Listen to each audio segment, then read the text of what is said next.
ओम नमः शिवाय, ओम नमः शिवाय। शिव हरि बच्चों, बोलो श्री कृष्ण भगवान की जय। सदा भवानी दाहिने सम्मुख रहो गणेश, रामा सम्मुख रहो गणेश।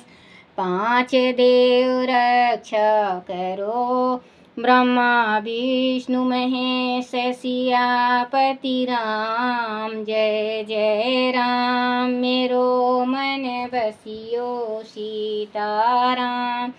राम नगरिया राम के, बसते गंगा तीर रामा, बसते सरयू तीर रामा।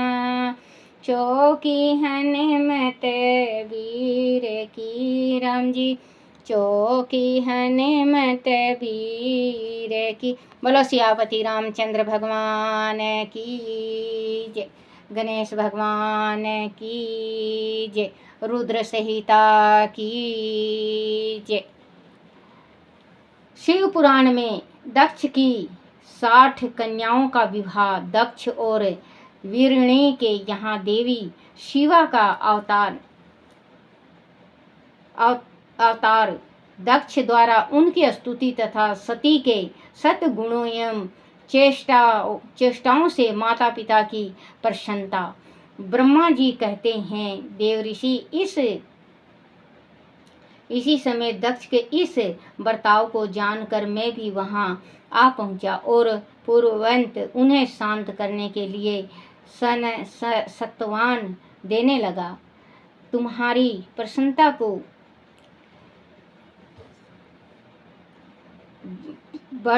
बढ़ाते हुए मैंने दक्ष के साथ तुम्हारा सुंदर स्नेहपूर्वक संबंध स्थापित कराया। तुम मेरे पुत्र हो, मुनियों में श्रेष्ठ और संपूर्ण देवताओं के प्रिय हो। अंत बड़े प्रेम से तुम्हारे आश्वासन देकर मैं फिर अपने स्थान पर आ गया। तदनंतर प्रजापति दक्ष ने मेरी अनुनय के अनुसार अपनी पत्नी के गर्भ से 60 सुंदर कन्याओं को जन्म दिया और आलस्य रहित हो धर्म आदि के साथ उन सब का विवाह कर दिया। मुनिवर, मैं उसी प्रसंग को बड़े प्रेम से कह रहा हूँ, तुम सुनो। मुनि दक्ष ने अपनी 10 कन्याएं विधि पूर्वक धर्म को ब्याह दी। 13 कन्या कश्यप मुनि को दे दी और 27 कन्याओं का विवाह चंद्रमा के साथ कर दिया। भूत यह बहुपुत्र अंगिरा तथा किसाओं को उन्होंने दो कन्याएं दी और शेष 4 कन्याओं का विवाह तक्षय यह अरिस्टोनेमी के साथ कर दिया। इस सब की संतान परंपराओं से तीनों लोकों में भरे पड़े हैं।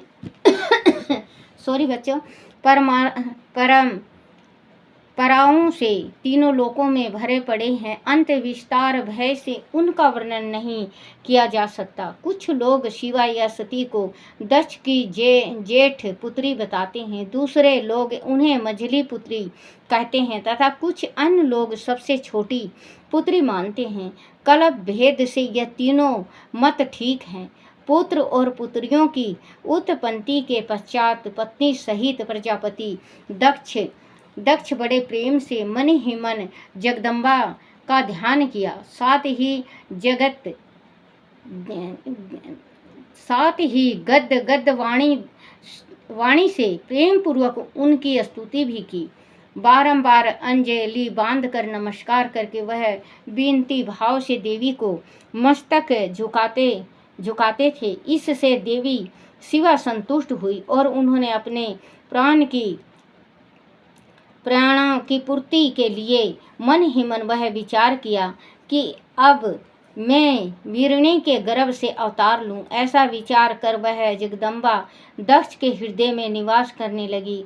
मुनि श्रेष्ठ, उस समय दक्ष की बड़ी शोभा होने लगी। फिर उत्तम मुहूर्त देखकर दक्ष ने अपनी पत्नी से प्रसन्न पूर्वक गर्भ धारण किया।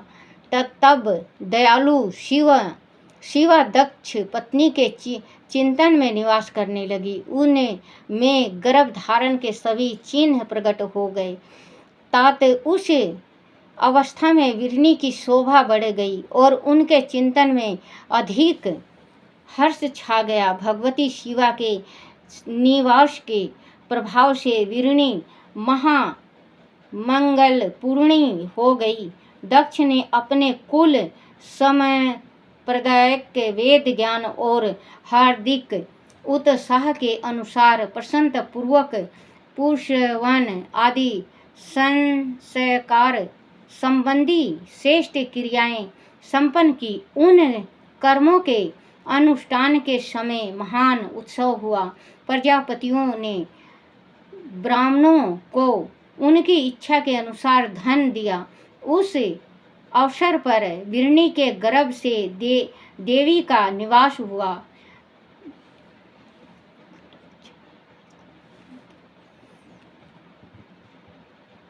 इच्छा के अनुसार धन दिया। उस अवसर पर विरणी के गर्भ में देवी का निवास हुआ जानकर श्री विष्णु आदि सब देवताओं को बड़ी प्रसन्नता हुई।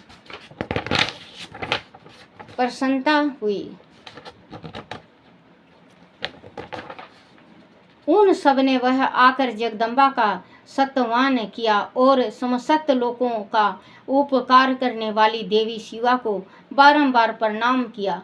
वह सब देवता प्रसन्नचित्त हो दक्ष प्रजापति तथा विरणी की भूरी भूरी प्रशंसा करके अपने अपने स्थान को लौट गए।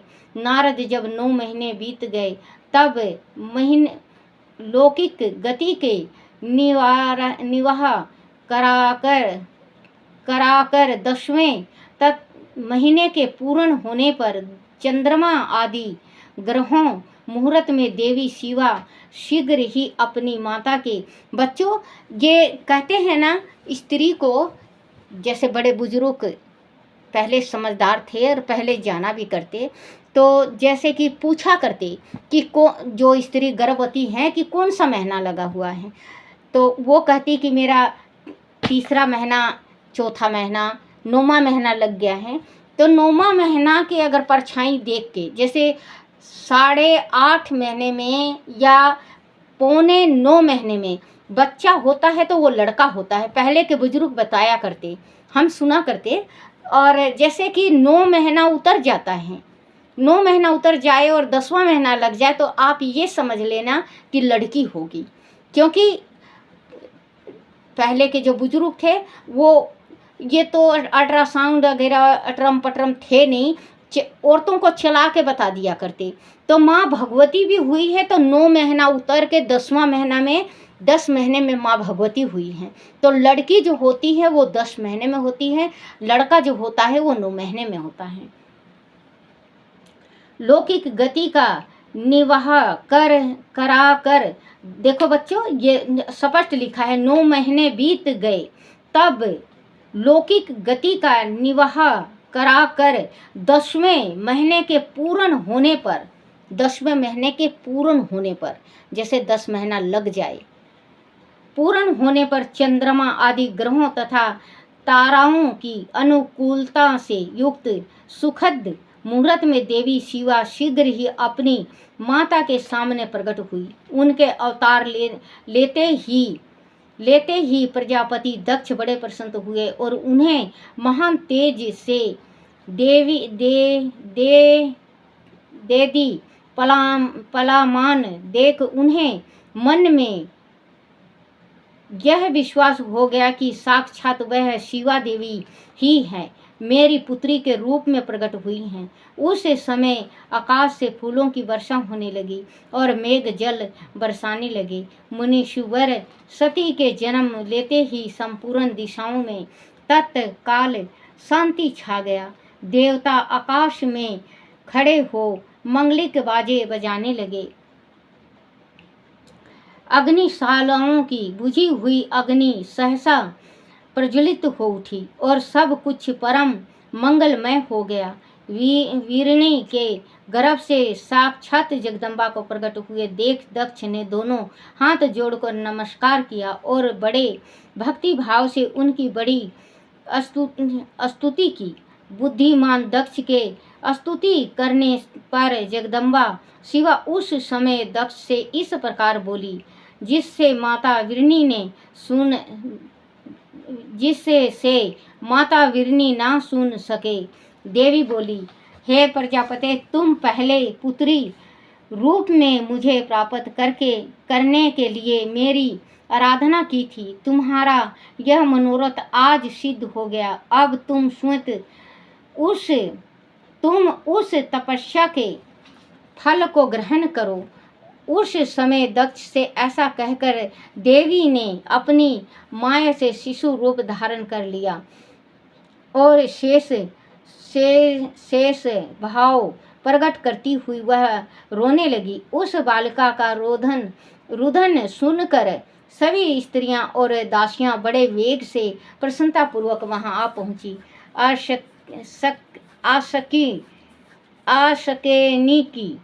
अशकनी की पुत्री का अलौकिक रूप देखकर उन सभी स्त्रियों को बड़ा हर्ष हुआ। नगर के सब लोग उस पर जय जयकार करने लगे। गीता और वाघों के साथ बड़ा भारी उत्सव होने लगा। पुत्री का मनोहर सुख देखकर सबको बड़ी ही प्रसन्नता हुई। दक्ष ने वैदिक और आजकल कहाँ बच्चों लड़की हो जाती हैं, क्योंकि आजकल ऑपरेशन से बच्चे होते हैं, 2 बच्चे पैदा करते हैं आजकल की स्त्रियां। पहले तो 20-20, 100-100, 500-500 बच्चे हो जाया करते। तो आजकल तो 2 ही बच्चे बहुत मुश्किल से गुजारा होता है। 2 बच्चे पैदा करने के बाद पहली लड़की हो जाती है तो उनके घर में रोना पीटना मच जाता है, क्योंकि लड़की हो जाती है तो आस उम्मीद कम रह जाता है कि भाई अब लड़का कैसे होगा। और ये हकीकत बात है, क्योंकि आजकल जन्म ऑपरेशन से होने लगे हैं बच्चों के।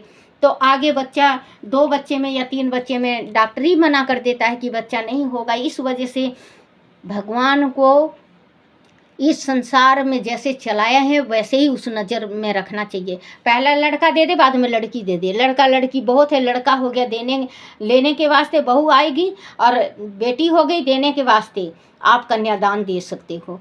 तो परमात्मा को करना चाहिए ये। देखो, क्योंकि किसी के यहाँ तो लड़के का 2-2 लड़के हो जाते हैं, चलो परमात्मा रसो बसो। और कहीं कहीं तो बच्चों देखने में आ जाता है। देखो, अब मेरी बहन के यहाँ 3 लड़कियां हैं। अब डॉक्टर भी जवाब दे देते हैं कि लड़का नहीं हो करना है, तो वंश के वास्ते एक परमात्मा को जरूर देना चाहिए। अब हमारे पड़ोस में है एक जनी को 3 लड़की हैं। अब ये सोचो, डॉक्टरों ने जवाब दे दिया उसको भी। तो भगवान, हे मेरे परमात्मा, हे मेरे भोलेनाथ, आपसे हाथ जोड़ के एक विनती है, परमात्मा आप एक लड़का एक लड़की संसार को जरूर दो वंश बढ़ाने के वास्ते, नहीं तो नॉर्मल बच्चा दो उनको। बोलो श्री कृष्ण भगवान की जय। लगा पुत्री का मनोहर सुख, क्योंकि पहले पुत्रियों का दर्जा बहुत था। जिसने पांडवों ने और कौरवों ने पुत्री के वास्ते कितना बड़ा यज्ञ किया था जब भी पुत्री नहीं हुई। और इन पांडवों ने एक सोमती अमावस के वास्ते सोमती अमावस का बहुत बड़ा यज्ञ किया था, लेकिन समोती अमावस मरने को मर गए। वो समोती अमावस नहीं हुआ उनके यहाँ, समोती अमावस पड़ा ही नहीं। तो इन्होंने श्राप दिया था, बोले एक गौ का जो सेवा हुआ करता तो गरीब गौ का दान मांगा करता, तो गौ को दान बहुत मुश्किल से मिला करता उसको। तो ये 3 चीज़ को श्राप मिला है। गौ का श्राप मिला है कि जा तू गली गली में फिरेगी, तुझे बांधने वाला कोई नहीं है। कलयुग में ऐसा होगा कि तू गली गली में फिरेगी, तुझे कोई नहीं बांधेगा।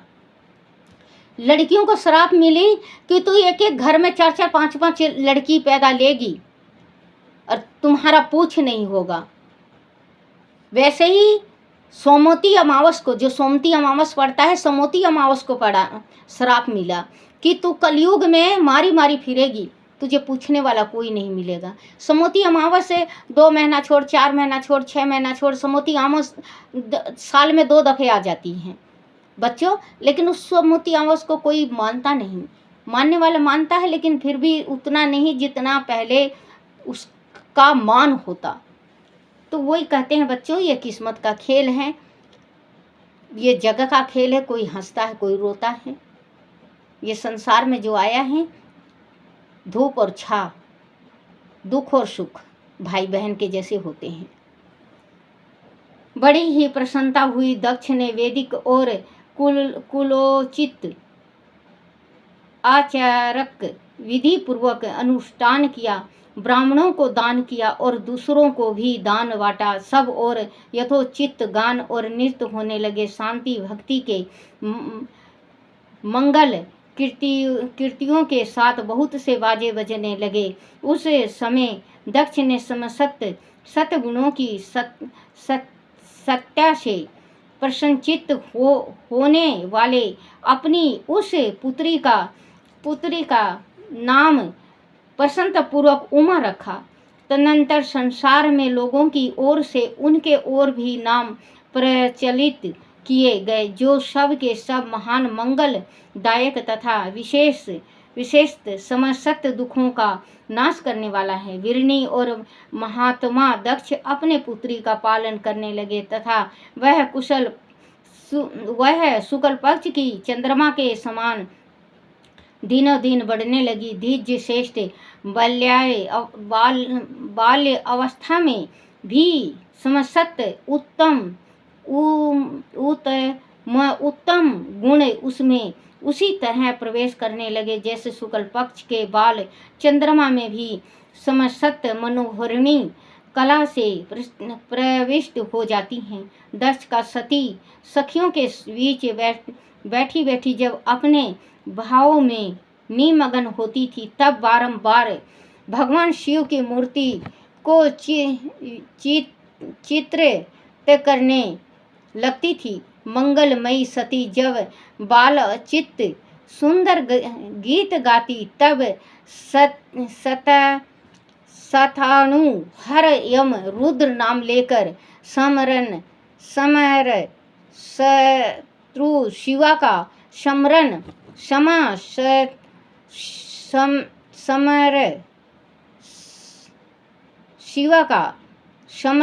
किया करती थी। बोलो श्री कृष्ण भगवान की जय। बोलो शिव पार्वती की जय।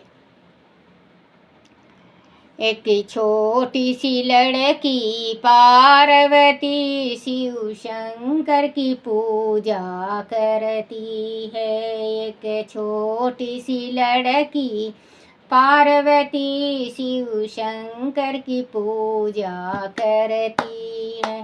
वो तो बाग में जा कर के भर डोल व फूल लियाती है। वो तो बाग में जा के भर डोल व फूल लियाती है। उस फूल को चुन चुन के शंभू का माला बनाती है। एक छोटी सी लड़की पार्वती शिव शंकर की पूजा करती है। एक छोटी सी लड़की पार्वती शिव शंकर की पूजा करती है।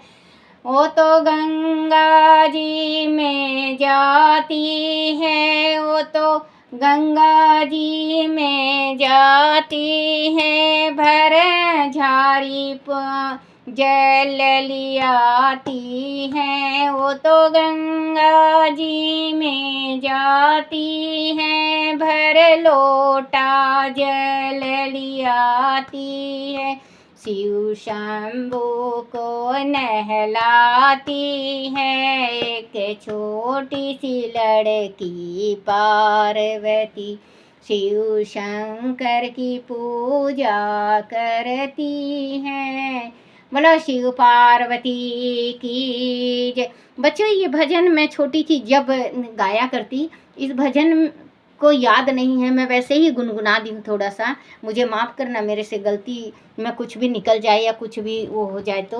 बोलो शिव पार्वती की जय हो। ओम नमः शिवाय, ओम नमः शिवाय, ओम नमः शिवाय बाबा, ओम नमः शिवाय, ओम नमः शिवाय भोले, ओम नमः शिवाय, ओम नमः शिवाय शंकर, ओम नमः शिवाय, शिवाय नमो, शिवाय नमो, शिवाय नमो, शिवाय नमो, शिवाय नमो, शिवाय नमो, शिवाय नमो, शिवाय नमो। ओम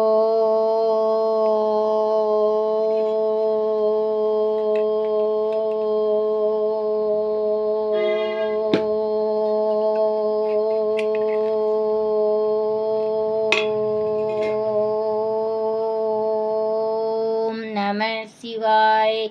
बोलो शिव पार्वती की जय हो। हे मेरे शिव पिता, मेरे से कोई भूल हो जाए, कोई गलती हो जाए, कोई टूटी हो जाए, मुझे क्षमा करना, क्षमा करना और भक्ति ज्ञान देना। मेरे शिव भोले मुझे भक्ति ज्ञान देना, सारे जगत का भला करना, सारे जगत का भला करना, सारे जगत का भला करना। बोलो शिव पार्वती की जय। अपने अपने गुरुदेव महाराज की जय।